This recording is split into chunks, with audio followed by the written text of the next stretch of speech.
Let's explore advanced level of concepts inside the virtual machine. So when we create virtual machine with the default options, so there are a number of benefits which we missed during the implementation of virtual machine. So when I click on the virtual machine options, here you can see I have the create button, and from drop down list I just select virtual machine.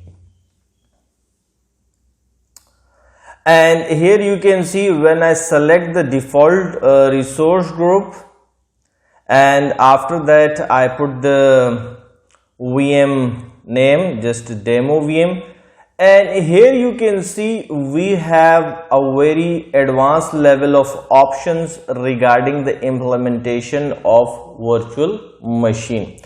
And this option is completely related with the fault tolerance, or you can say high availability options regarding the virtual machine. So let's move and see what kind of benefits available inside these options. So right now we are going to explore availability options inside the virtual machine. So I just click on the drop down list, and here you can see if I select no infrastructure redundancy, here if I select no infrastructure redundancy required, so it means that whenever a server on which this virtual machine hosted goes down, so my virtual machine will be automatically shut down or will not be available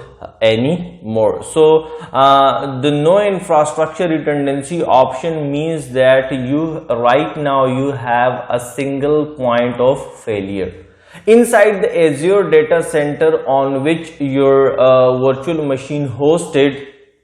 So if that specific host goes down due to any kind of failure, might be power failure, might be the motherboard, might be the storage, or any other resource failure, so your virtual machine have no redundancy options. Your virtual machine is completely dependent on that specific host inside the Azure data center. So generally we did not use this option whenever we are working inside the production infrastructure. If you are going with the testing machine, or if you are going with the demo VM, so you can select this option because this option is less expensive.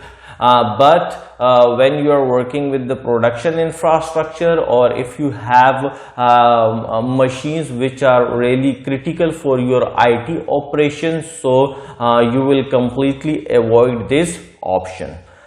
Okay, so let's select or see other options. So the other options inside the availability options are available, and this other option is known as availability set.